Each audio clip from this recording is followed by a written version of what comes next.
आप जरूर पूछिए, जो सवाल आपने पूछना है आप पूछिए। आप मुझे एक बात बताइए कि इतनी कॉम्प्लिकेटेड हुई सर्जरी हमारे प्राइम मिनिस्टर साहब की, अभी तक भी हमारे आवाम की काफ़ी बड़ी तादाद इस तासुर में क्यों मुब्तला है कि जैसे खुदा न खास्ता वज़ीर आज़म साहब घबरा कर वहाँ चले गए और इस तरह के बस ऐसे बहाने बना रहे थे, उन्हें कुछ भी नहीं था, वो तो पहले घूम फिर रहे थे, पिज़्ज़ा खा रहे थे और ये तासुर क्यों फैला है? ये तासुर नुसरत जावेद साहब आई थिंक इंटेंशनली फैलाया गया है कुछ सहाफ़ियों की जानिब से। जब मैं उनकी बात सुनती हूँ तो मुझे अपने कानों पे यकीन नहीं होता कि इस हद तक भी कोई गिर सकता है। Prime minister is known to be a fighter all his life. 3 decade से ज़्यादा प्राइम मिनिस्टर को पॉलिटिक्स में आए हुए हो गए हैं, और जिस तरह से उन्होंने हर तूफान का, ये कोई पहली चीज़ नहीं है, इससे बहुत बड़े बड़े तूफान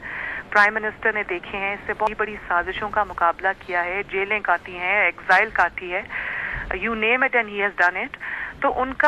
उनकी जो आई थिंक लोग शायद ये नहीं समझते कि वो बहुत स्ट्रॉन्ग नर्व्स के आदमी हैं, बहुत स्ट्रॉन्ग विल के आदमी हैं, और उनको झुकाना जो है ना, वो सिर्फ अल्लाह ताला की ज़ात के आगे झुकते हैं। उनको झुकाना बहुत मुश्किल काम है, और वो खतरों से डर के भागने वाले नहीं हैं। बल्कि नुसरत जावेद साहब, जब मैं अब विद हाइंडसाइट जब मैं देखती हूँ और सोचती हूँ कि वो इस 3 आर्टरीज उनकी, 3 वेसल्स उनकी ब्लॉक्ड थी, और उसके साथ वो जब जलसों से खिताब कर रहे थे, और वो इतनी एक्टिवली सुबह कहीं होते थे, दोपहर को कहीं होते थे, और जब वो पब्लिक में जाके वो इतनी फोर्सफुली बात कर रहे होते थे, क्योंकि एक जलसे में डिमांड होती है आपको जोर से, और एक तरीका होता है, बात करनी पड़ती है। अब मुझे रियलाइज होता है कि जब मैं उनकी आवाज़ सुनती थी तो मुझे लगता था कि कुछ ठीक नहीं है इनके अंदर, और ये जिस तरह से बात कर, इनकी आवाज़ बैठ जाती है, थोड़े से ब्रेथलेस हो जाते हैं। मेरे वहमो गुमान में भी नहीं था कि उनको इतनी ज़्यादा प्रॉब्लम है। आई थिंक उनको खुद भी इस चीज़ का अच्छा बीवी, जहाँ तक आपके वालिद मोहतरम की सख्त तबीयत और सख्त जान होने का ताल्लुक़ है, तो उसको थोड़ा सा मैंने भी भुगता है, मैं अक्सर उनका नक्काद ही रहा हूँ तो वह ऐसी बात नहीं है, लेकिन बहरहाल ये मेरा हक़ है कि मैं उन पर तनकीद करूँ उनकी सियासत पे, लेकिन साथ ही ये मेरा फ़र्ज़ भी है, वो मेरे मुंतखब वज़ीर आज़म हैं, तो उनकी मैं इस हवाले से रिस्पेक्ट करता हूँ। आपकी मैं इस बात से एग्री करता हूँ कि वो एक सख्त जान शख्सियत हैं, लेकिन आपको ये भी लोगों के अंदाज़ों से ज़्यादा, जी बिल्कुल, लोगों के अंदाजों से ज़्यादा। अब लेकिन अर्ज़ ये है ना, देखिए आप खुद जानती हैं कि हमारे मुल्क में इतनी ज़्यादा तालीम नहीं है। सोशल मीडिया में, अखबारात में, टेलीविज़न में जो तस्वीरें आईं, उनसे तासुर ये फैला कि ये सब कुछ ठीक था, वज़ीर आज़म साहब का कौन सा ऑपरेशन, ये तो कभी रेस्तोरां में जा रहे हैं, खाने खा रहे हैं, घूम रहे हैं, फिर रहे हैं,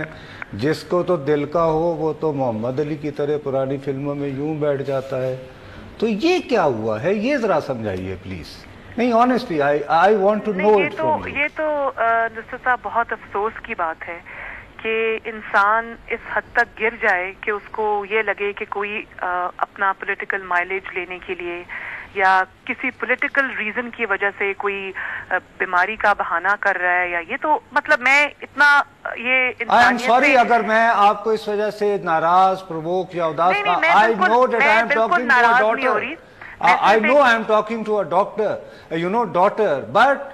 देखिए ना,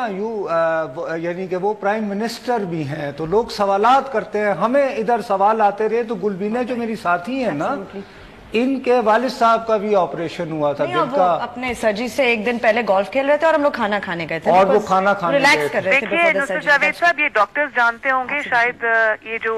कुछ सहाफ़ी हजरात हैं जिनको शायद चीज़ों का इल्म नहीं है, वो ये उनको ये नहीं पता कि हार्ट अटैक जिसको हुआ हो और वो कोई इमरजेंसी में हो या कोई इंटेंसिव केयर में हो, तो वो इंसान जो है वो इस तरह से शायद मूवमेंट उसकी नहीं हो सकती। प्राइम मिनिस्टर अदरवाइज हेल्दी थे। उनको जब उन्होंने इस बार जाके अपना चेकअप कराया तो डॉक्टर्स ने कहा कि आपकी आर्टरीज जो हैं वो ब्लॉक्ड हैं, तो आप क्योंकि वो ब्लड थिनिंग मेडिसिन ले रहे थे, उन्होंने कहा कि आप अभी रुके इधर लंदन में, 5-6 दिन आप वेट करें, आपके सारे जो टेस्ट होंगे, स्कैन्स होंगे, वो हम करेंगे। और 3-4 दिन उनके मतलब कंटिन्यूसली उनके सारे टेस्ट हुए, स्कैन हुए। और इसी दौरान जब मेरी उनसे बात होती थी तो मैं उनको कहती थी कि आपकी आवाज़ क्यों इतनी फ्रेल है, तो वो मुझे कहते थे कि मैं अभी 5 घंटे टेस्ट के बाद घर आया हूँ, अब मैं 6 घंटे टेस्ट के बाद घर आया हूँ। और जब ये डॉक्टर्स ने डिसीजन ले लिया और प्राइम मिनिस्टर को कन्विंस कर लिया कि बाईपास सर्जरी की ज़रूरत है और फौरन ज़रूरत है, तो उन्होंने प्राइम मिनिस्टर के जब 3-4 दिन मुकम्मल टेस्ट कर लिए और सब सर्जरी की प्रेपरेशंस मुकम्मल हो गई, तो उन्होंने प्राइम मिनिस्टर को ट्यूसडे का टाइम दिया। ट्यूसडे और टेस्ट कंप्लीट होने के दरमियान कुछ 3 या 4 दिन का वक्फा था। उन्होंने प्राइम मिनिस्टर को ये मशवरा दिया, क्योंकि आप हेल्दी हैं और आप अपने घर जाइए, अपनी फैमिली के साथ जितना टाइम हो सके स्पेंड करें। हमें एक रिलैक्स्ड बॉडी चाहिए, हमें आप अपना स्ट्रेस जो है वो ख़त्म करें, अपनी फैमिली के साथ टाइम स्पेंड करें, जो आपका दिल करता है। कोई आपकी जो एक्टिविटी है उस पर ममानत नहीं है, तो आप जाके अपनी फुल